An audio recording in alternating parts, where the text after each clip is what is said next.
À la une ce soir, nouvelle mobilisation aujourd'hui en Martinique. De nombreux lycéens ont dû rebrousser chemin ce matin devant leur établissement fermé. Ce sont les conséquences du durcissement de la protestation contre la suppression de nombreux contrats aidés.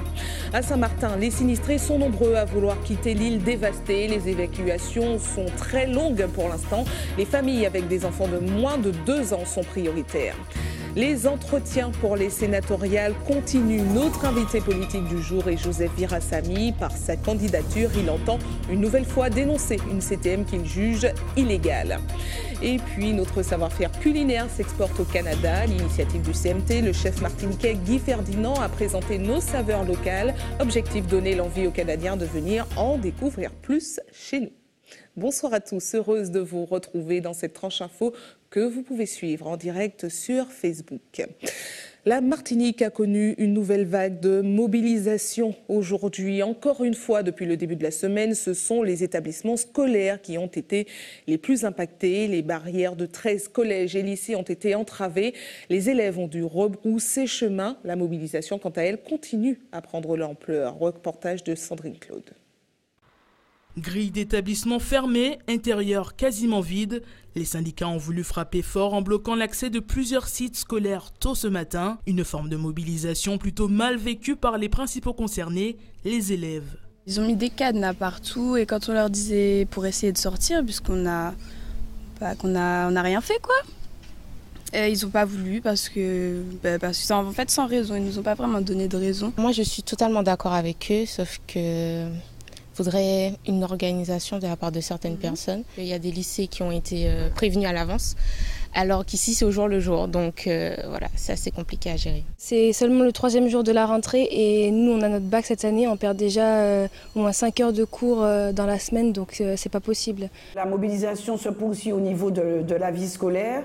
La mobilisation se poursuit au niveau des personnels enseignants et au niveau des personnels de la collectivité territoriale.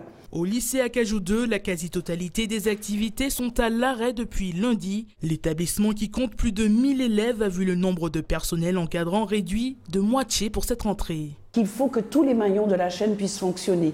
Et si ce poumon est fragilisé, il est clair que quand vous avez un établissement comme le lycée Acajou 2 qui est allé sur 13 hectares, il est difficile pour nous d'assurer et de garantir la sécurité des uns et des autres sur l'ensemble de l'établissement. Nous passons d'un encadrement de 1 surveillant pour 116 élèves à 1 surveillant pour 266 élèves.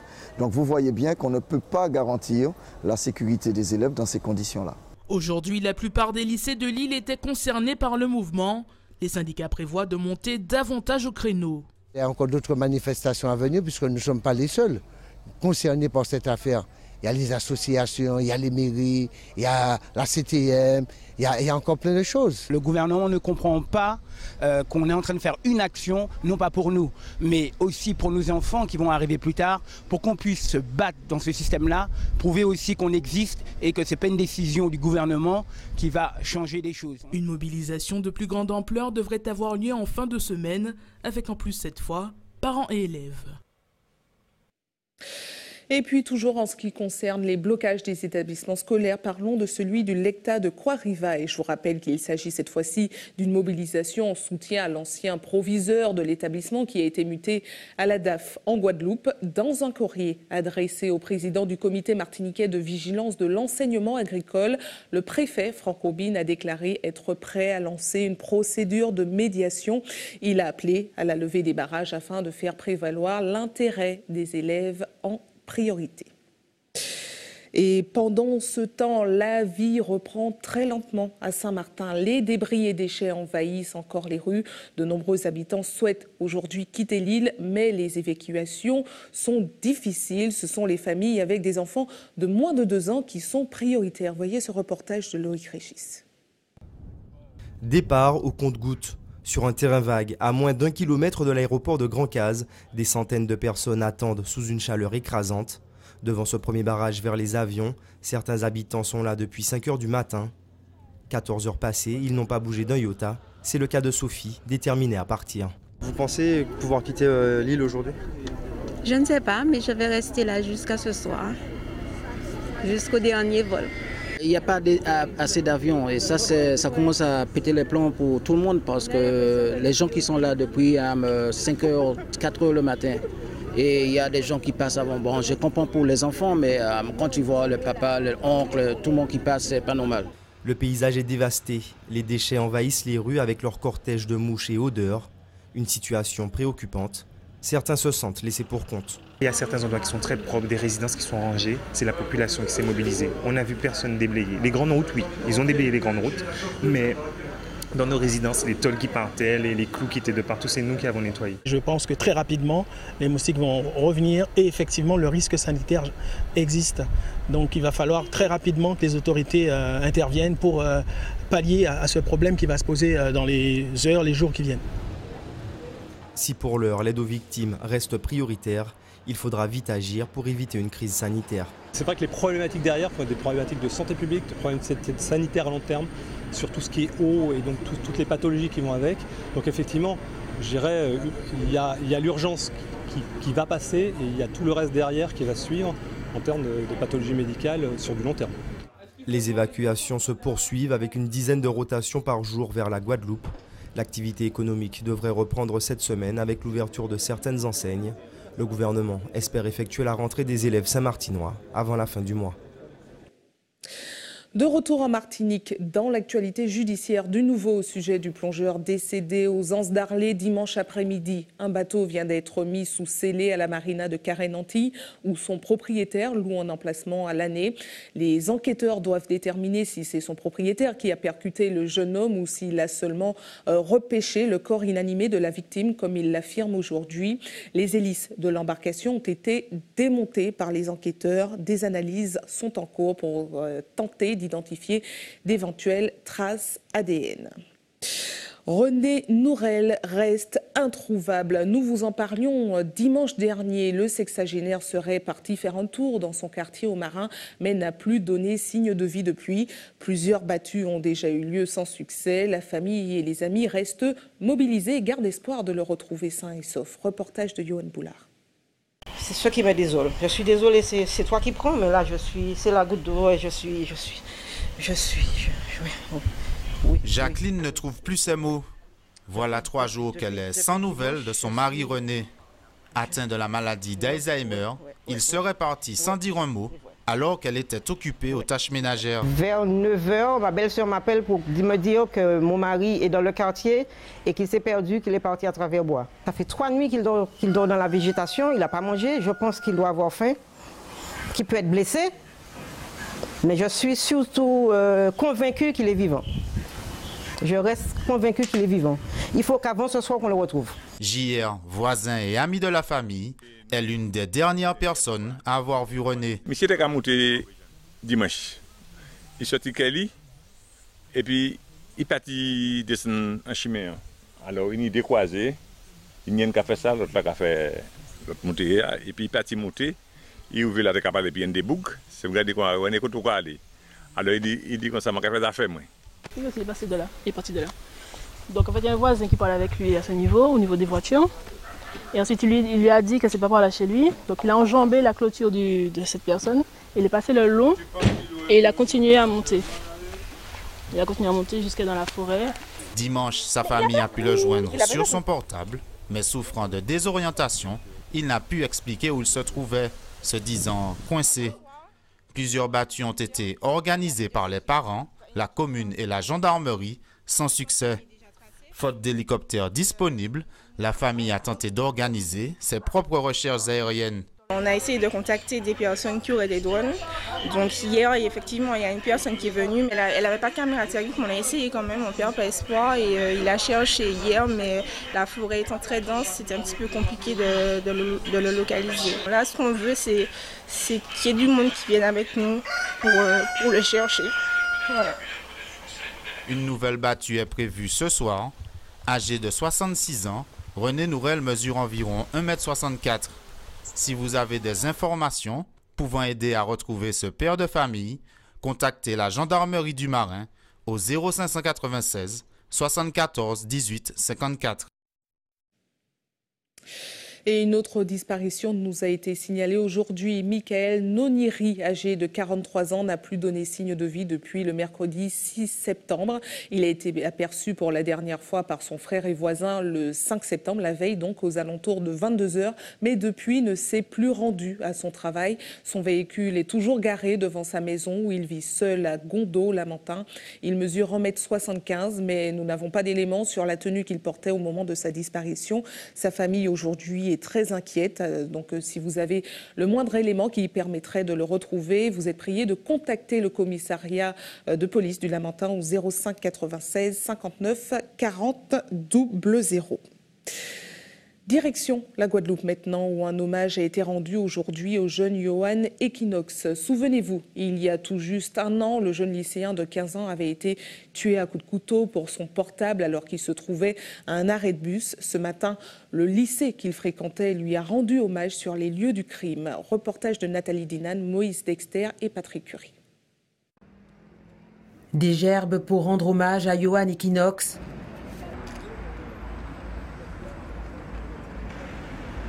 À l'endroit même où ce jeune garçon de 15 ans est mort pour avoir refusé de donner son téléphone portable ce 13 septembre 2016. Pour les membres de la famille, il est difficile de se relever. Ça me fait chaud au cœur parce que je vois tout le dispositif qu'ils ont mis en place pour pouvoir aller rendre hommage à mon cousin. Franchement, ouais, je félicite l'école et ça me fait chaud au cœur. Il était fondamental pour la communauté scolaire de commémorer le départ brutal de Johan Equinox. Se souvenir pour dire « Plus jamais ça, plus jamais un jeune, de nos jeunes, de notre lycée, des autres lycées, de la Guadeloupe, du monde entier, ne peut mourir pour du matériel. Un portable, une chaîne, une bague, une voiture, n'importe quoi. On ne meurt pas pour du matériel. Mais il était fondamental que nous puissions, malgré tout, marquer ce souvenir. Pas comme on aurait voulu le faire véritablement, mais au moins le marquer. Dès 8h30, le proviseur a rassemblé les élèves dans l'allée centrale du lycée pour partager ensemble le souvenir de cette tragédie. Mais pour des raisons de sécurité, seule la classe de Johan, entourée du proviseur et d'adultes et du service de sécurité, s'est rendue sur les lieux du meurtre. Beaucoup d'émotions. Ce qui s'est passé est inadmissible et je souhaite que ça ne se reproduise plus et qu'on va recommémorer ça à sa mémoire toutes les années jusqu'à temps que la Guadeloupe prenne conscience vraiment qu'il faut arrêter cette violence. Il faudra encore marteler des messages de paix, multiplier les actions de non-violence pour que les choses changent, car malheureusement la violence aux abords des établissements scolaires n'a pas disparu. Johan Equinox n'avait que 15 ans. Restez avec nous à suivre dans un instant. Comme vous le savez, jusqu'au 24 septembre prochain, nous recevrons des candidats en lice pour les sénatoriales. Ce soir, c'est Joseph Virasamy qui entend surtout dénoncer une CTM qui juge illégale. Et puis, dans notre JT des communes, Hubert Bornil nous emmènera à Sainte-Marie avec les travaux du stade municipal qui sont à l'arrêt depuis novembre dernier. Hubert Bornil nous expliquera pourquoi. Vous le savez, la politique, c'est sur ATV. Chaque soir jusqu'au 24 septembre prochain, date des élections sénatoriales, nous recevons un candidat afin qu'il nous présente son programme. C'est l'heure tout de suite de notre entretien politique.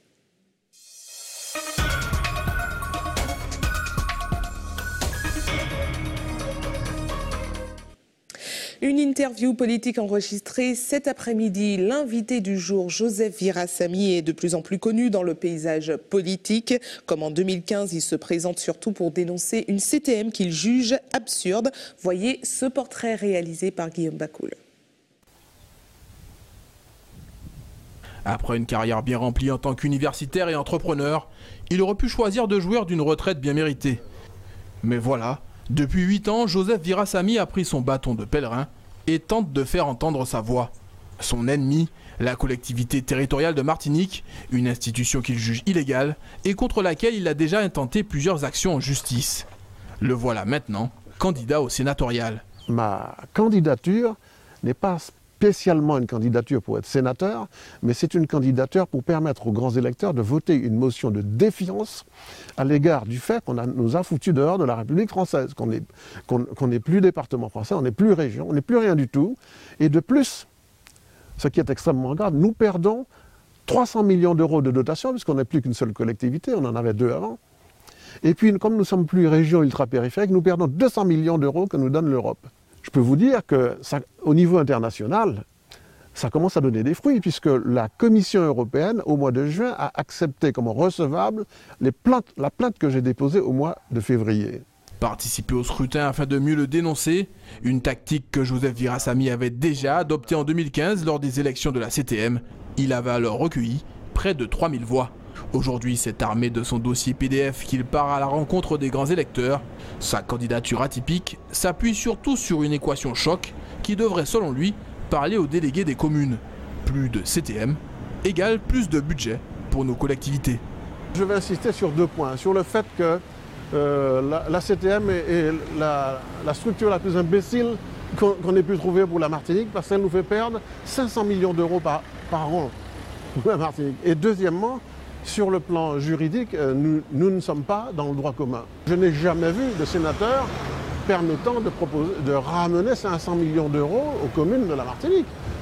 Et puis d'autre part, je ne parle pas que de ça, parce qu'il y a d'autres programmes. Il y a le programme Omarji qui propose de développer l'économie bleue avec la mer, l'économie verte avec la biodiversité, l'économie jaune avec le soleil. Et puis il y a tout un tas de transformations qui sont prévues avec la loi NOTRe et la loi MAPTAM qu'on va devoir adapter ici à la Martinique. Et donc ça pose des tas de problèmes de réorganisation de la Martinique. Toujours dans l'attente d'une décision de la Cour européenne, Joseph Virasamy semble bel et bien se prendre petit à petit au jeu politique. Joseph Virasamy, bonsoir. Bonsoir. Merci d'avoir accepté notre invitation. Alors, 2 ans après la mise en place de la CTM, vous continuez de dénoncer une collectivité que vous jugez illégale. C'est d'ailleurs pour cela que, pour avoir de la visibilité, que vous vous présentez en tant que sénateur. Est-ce que vous avez quand même envie d'être élu sénateur ou c'est juste pour vous faire entendre? Bien, si vous voulez, il y a 2 postes de sénateur qui sont en jeu. Mais pour moi, il n'y en a qu'un seul. L'autre poste, je l'utilise d'une part pour être élu sénateur, mais ça c'est secondaire, mais surtout pour dénoncer la façon dont on a trompé la population martiniquaise en 2004, la façon dont on perd 500 millions d'euros par an pour les communes de Martinique, et le fait qu'on n'est plus dans le droit commun. Alors moi je dis aux grands électeurs... Est-ce que vous voulez être élu? Mais bien sûr, mais je serai élu par conséquent. Mais ce que je demande aux Martiniquais, aux grands électeurs qui représentent la couche politique de la Martinique, les grands électeurs, je leur demande de venir m'appuyer pour réclamer l'annulation de cette CTM qui nous fait perdre autant d'argent par an. Alors, ça coûte quand même de l'argent, ces campagnes, puisque vous étiez en campagne également en 2015. Est-ce que vous avez l'impression que c'est suivi des faits? Vous êtes reçu dans les médias, effectivement, mais sinon, est-ce qu'il y a des avancées? Eh bien, il y a des avancées au niveau des procédures que je fais. Oui, il y a eu 2 étapes. Il y a l'étape de la justice française qui a bien fait les choses pour maintenir le dossier à l'intérieur de la France et pour ne pas bouger, parce qu'elle est complètement fautive dans cette affaire. Et puis il y a le niveau international, la Cour européenne des droits de l'homme, il y a la Cour de justice de l'Union européenne et il y a la Commission européenne. La Commission européenne, c'est celle que j'ai saisie le plus rapidement possible, grâce au droit européen, que je ne connaissais pas bien, mais j'ai appris à le connaître, ce droit européen. Et cette Commission européenne a des tas de pouvoirs. En particulier, elle a le pouvoir de veiller à l'application du traité sur le fonctionnement de l'Union européenne. Et en l'occurrence, lorsque quelque chose ne respecte pas le droit européen, vous pouvez vous plaindre là. Et c'est ce que j'ai fait. Le droit européen n'est pas respecté au moins à 6 reprises, dont l'une qui est extrêmement grave, c'est le fait qu'on a violé la directive sur la non-discrimination. Or, on avait discriminé les noms le 24 janvier 2010 parce qu'ils n'étaient pas là, ils n'étaient pas présents. Alors, que vous disent les grands électeurs que vous rencontrez? Eh bien, les grands électeurs, sont sensibles à... Les grands électeurs, à ma grande surprise et à mon grand plaisir, découvrent ce que je dis depuis 2008 parce que j'ai fait un PowerPoint que je leur montre Bon, en même temps, vous étiez en campagne en 2015, donc ils ont certainement entendu. Oui, ils ont certainement entendu. Mais c'est la première fois que dans un cénacle, une réunion de conseil municipal, je démontre, à partir de 3 articles, je ne fais pas du droit constitutionnel, ce n'est pas un cours que je fais, mais je démontre à partir de 3 articles de la Constitution comment on est sorti du droit commun et comment on perd 500 millions d'euros. Alors, les grands électeurs sont extrêmement choqués. Il y a même, je ne dirais pas la ville, mais le maire qui m'a interrompu en disant « Mais monsieur Virasamy, ce que vous êtes en train de dire là, c'est à toute la population martiniquaise qu'il faut le dire. » Je lui ai répondu « Oui, je ne fais que dire ça depuis 8 ans, mais seulement, je n'ai pas un tableau. Je ne peux pas mettre tous les Martiniquais devant un tableau. » Mais qu'en disent vos concurrents au sénatorial? Parce que le but sera quand même de pouvoir expliquer ça au Sénat. Donc si vous n'êtes pas élu, est-ce que vous savez si eux, ils le feront? Est-ce qu'ils vont défendre vos idées? Les concurrents, on ne sait pas ce qu'ils font, ce qu'ils disent. Vous n'êtes pas encore entretenu avec les concurrents? Non, on n'entretient pas. On se croise, on est souvent ensemble dans les conseils municipaux, mais chacun a son petit programme et on ne parle pas de ça. Chacun est dans son couloir. Voilà. Je ne sais pas ce que racontent mes adversaires. Il faudrait j'ai entendu un peu dans les radios. J'ai entendu un petit peu dans les radios. Mais c'est pas du tout ce que je raconte moi. C'est extrêmement spécifique. C'est le lien entre la CTM et les sénatoriales. D'ailleurs, je vais vous dire quelque chose. Les sénatoriales se déroulent dans le cadre institutionnel de la CTM.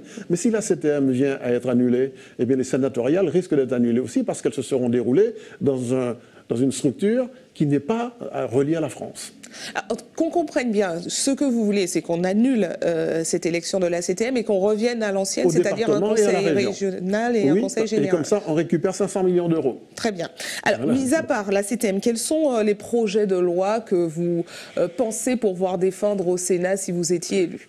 Eh bien, d'abord, il y a la loi sur l'égalité réelle, qui a été votée déjà, et il y a tous les décrets d'application.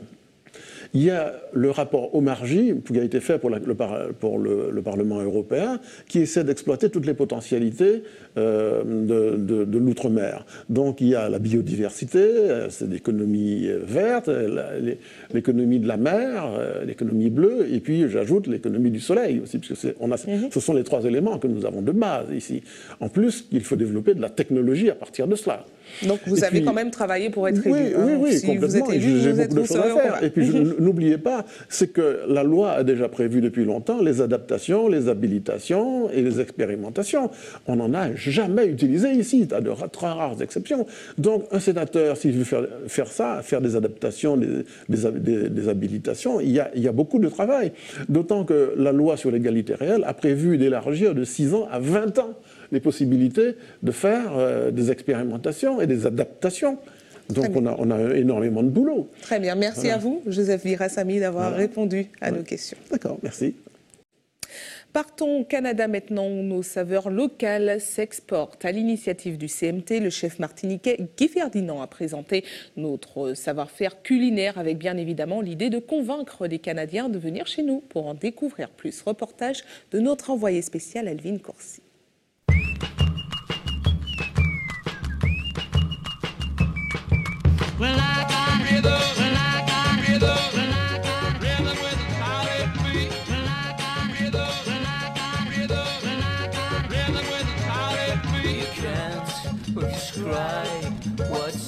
Il nous reste les garnis et noix de cajou. Oui, super. Aujourd'hui, tout doit être impeccable car dans quelques minutes, plusieurs journalistes, restaurateurs et blogueurs canadiens vont venir déguster et apprendre à cuisiner les recettes concoctées par notre restaurateur. C'est des crevettes qu'on a fait pocher dans une décoction de bois d'Inde, citronnelle et roucou. C'est des goûts qu'ils n'ont pas l'habitude d'avoir, c'est plusieurs épices mélangées. Donc c'est là où vraiment on fait la différence. Parce que nous, on a cette culture indienne qu'ils n'ont pas forcément ici. Donc on a effectivement ce petit mélange côté africain, tu vois, qui fait vraiment la différence. Et puis il va y avoir en finale le flambage au rhum vieux à Océ martiniquais. Et là, on sait bien que personne ne peut nous battre. Pour relever le challenge, Guy est épaulé par Jérémy, un jeune chef d'origine martiniquaise, installé au Québec depuis 3 ans pour donner des cours de cuisine.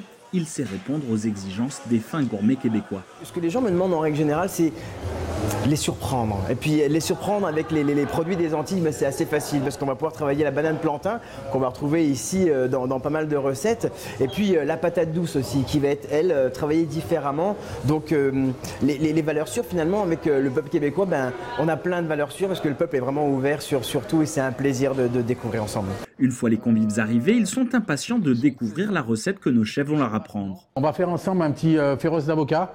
Alors bien sûr, on n'a pas fait un féroce traditionnel comme tout le monde fait, on a fait un féroce pour vous.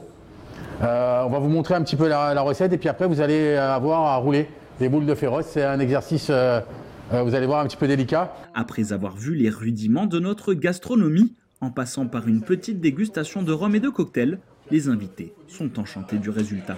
C'est subtil, c'est subtilement féroce. Je pense que les Québécois seront vraiment susceptibles d'aimer cette cuisine-là parce qu'en tout cas, à date, ce que j'en découvre, c'est quelque chose de très, très convivial. Donc, c'est quelque chose qui se fait dans le plaisir, dans la bonne humeur. C'est quelque chose qui n'est pas guindé, qui est simple, qui est savoureux. Donc, je pense que les Québécois peuvent facilement adopter ça puis l'intégrer à leur cuisine également. La sensation que j'ai présentement, c'est vraiment une sensation de chaleur humaine, d'authenticité. Donc, autant dans le choix des produits que dans la qualité de l'alcool qu'on nous a fait déguster de Trois-Rivières. On sent vraiment un coup de cœur, comme une impulsion. Et certains s'inspirent déjà même de nos saveurs pour imaginer de nouveaux cocktails. J'ai l'impression de ressentir aussi un zeste confit d'orange. Moi, je ferais un cocktail avec cacao, orange, ce rhum-là. Ça serait vraiment très bon. Cet atelier cuisine est une mise en bouche du 10e festival Martinique Gourmande, organisé par le comité martiniquais du tourisme. D'habitude célébré à Montréal, c'est la première fois cette année que la ville de Québec y participe aussi. Notre objectif, c'est d'amener des Canadiens, des Québécois en particulier, à avoir le goût de la Martinique. Et avoir le goût de la Martinique, ça passe par les papilles gustatives, disons, et ça passe par des moments de partage. Et effectivement, nous avons maintenant plusieurs restaurants de Montréal et de Québec, une quarantaine, qui se sont joints, qui proposent chacun un plat de la Martinique à leur menu. Le 10e festival Martinique Gourmande ouvrira officiellement ses portes demain pour que nos cousins québécois puissent eux aussi découvrir nos saveurs exotiques. Au chapitre sport, la nouvelle est tombée en milieu d'après-midi. Paris accueillera les JO 2024. Réunis à Lima, les membres du CIO, le Comité international olympique, ont voté en faveur de Paris. Alors, pour célébrer la nouvelle chez nous, le CROSMA organise en ce moment même une soirée en compagnie des acteurs locaux du sport et l'on retrouve sur place Alizé Lutre. Cela faisait 100 ans que Paris n'avait pas organisé les JO d'été. C'est donc un moment historique que nous vivons ensemble aujourd'hui. Et à mes côtés, Germain Soumbo, le président du CROSMA. Expliquez-nous d'abord quelle est la tonalité de cette soirée et quels sont les moments forts. Oui, bonsoir Alizé, bonsoir à tous. Eh bien, la philosophie de cette soirée, c'est de rassembler l'ensemble du monde sportif pour fêter cette nouvelle, comme vous l'avez dit. C'est une nouvelle qui va marquer les Jeux 2024 vont marquer le centenaire pour des Jeux qui ont été créés à Paris par Pierre de Coubertin. Donc c'est vraiment une nouvelle historique et il s'agissait quand même de marquer ce moment en rassemblant l'ensemble des sportifs. L'occasion est très belle puisque nous avons de passage Séverin Ganvorka qui est un volleyeur hors pair, plus de 120 sélections, capitaine de l'équipe de France de volleyball, qui va nous aider à récompenser un certain nombre d'athlètes qui ont brillé aussi pendant le mois de juillet-août. Le football, le cyclisme, le volley, les yoles. Et donc nous allons récompenser ces athlètes en même temps. Et bien c'est surtout principalement l'idée de se retrouver autour de cette nouvelle exceptionnelle qui sera à mon avis un événement majeur et qui fera forcément incidence sur le sport martiniquais. Et justement, ces JO en 2024, qu'est-ce qu'ils vont concrètement apporter à la Martinique ? Bien, nous allons justement nous battre à tous les niveaux pour que ça soit un bénéfice majeur pour le sport martiniquais. Je pense à deux axes importants.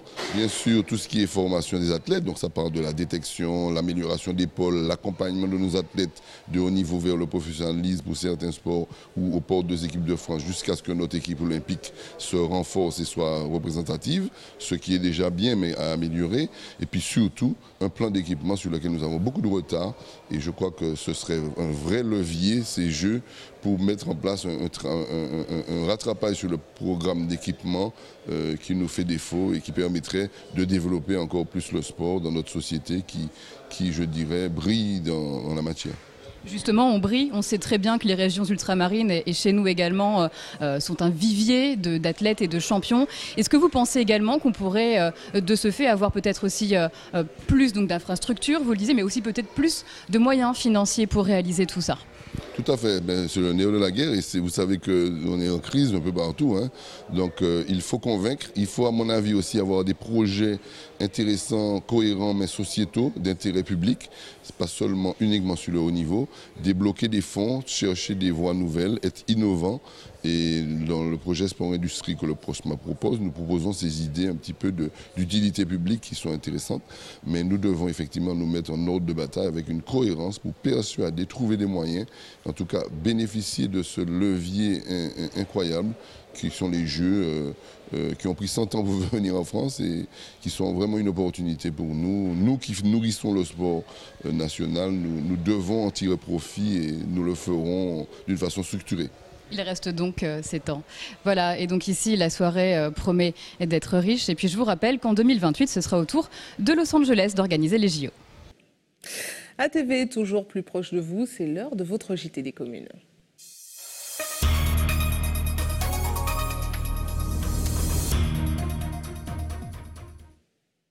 Un JT des communes qui commence au Diamant où une réunion a été organisée ce matin au sujet des 1 250 000 € que la mairie doit à la société Cofic. Pour rappel, un arrêté préfectoral impose à la municipalité de régler cette somme à cause d'un terrain qui serait occupé illégalement et où une station d'épuration a été installée. L'affaire est devant les tribunaux depuis des années et la justice ne s'est pas encore prononcée sur le dernier appel engagé par la mairie. Parmi les personnes mobilisées, des membres de la municipalité, des syndicats et le collectif citoyen du Sud. Voyez les précisions recueillies par Johan Boulard. La Cour d'appel a décidé de réouvrir les dossiers. À partir du moment où elle prend une ordonnance pour réouvrir les dossiers, il n'y a plus autorité de la chose jugée et on n'a pas à payer. Et le préfet a commis une faute en faisant injonction à la mairie d'avoir à payer cette somme. Alors nous, on dit non, que Cofic ne touchera pas un seul euro jusqu'au prononcé du jugement. Nous sommes respectueux de la justice, nous attendrons que la justice soit rendue et à ce moment-là, si nous sommes condamnés, nous paierons, on verra comment on va payer, mais si nous ne sommes pas condamnés et que c'est Cofic qui est condamné, si on lui verse de l'argent, vous pensez bien qu'ils vont faire disparaître la société Cofic pour ne pas avoir à rembourser. Nous avons des éléments qui justifient à l'époque que cette construction avait lieu d'être. Nous avons des preuves. On ne peut pas faire n'importe quoi. Hein? Figurez-vous qu'on ne peut pas installer une station d'épuration comme ça parce qu'on a envie de le faire. Il y a des documents qui ont été échangés, il y a des preuves, d'accord, qui sont dans le dossier et qui sont remontés au niveau du préfet. Donc il serait souhaitable qu'on puisse tenir compte de tout cela pour que nous puissions enfin laisser le Diamant vivre en paix. Si toutefois la mairie du Diamant paie les 1 million et quelques à ces personnes, ça veut dire que nous serons obligés de mener des actions fortes contre la mairie, dans la mesure que ils vont vouloir augmenter des impôts, ils vont vouloir augmenter un certain nombre de choses, ils vont vouloir faire des licenciements. C'est les citoyens qui vont payer encore cet état de fait. Donc le comité citoyen a été interpellé et nous sommes à côté de tous ceux qui vont se battre. Direction Sainte-Marie maintenant avec cette interrogation. Pourquoi les travaux du stade du Bourg sont-ils à l'arrêt depuis près d'1 an maintenant? La réfection de la structure est interrompue depuis novembre dernier et c'est au stade du Morne-des-Esses que l'équipe de la Samaritaine doit s'entraîner aujourd'hui. Hubert Bornil et Sandrine Claude se sont rendus sur place. Regardez. Il se dit partout que les Samaritains sont les meilleurs supporters de la Martinique. En tout cas, ce sont des supporters qui demandent des comptes. On le voit en ce moment puisque depuis novembre 2016, certains ont vu les premiers travaux de commencement du stade. Aujourd'hui, il se dit un peu partout dans la ville que la mort, rien pas avancé. Donc nous allons voir ça vazote. Sur le site de l'Union, à l'emplacement de l'ancien stade, il ne se passe rien. Plus aucun travaux, juste un arrêté municipal stipulant que l'endroit est fermé, donc interdit au public. La politique est arrivée, nous en l'eau bagaille. Mais actuellement, tout est à tout bout. Nous n'avons pas la rue pour faire construction, nous devons commencer à terrain, mais nous attendons, puisque nous changé les maires. On va penser que M. Aguilar fait ça qu'il faut. Il a commencé les travaux, il a fait plusieurs tranches de travaux. Il a fait tranche terrassement, et puis maintenant, il a attendre les restants. C'est un terre qui a dégringolé. Comme ce n'est pas un terre machin, c'est un terre qui a dégringolé, c'est terre agricole. Ça fait des travaux légèrement, mais on espère que ça va balancer après l'hivernage là.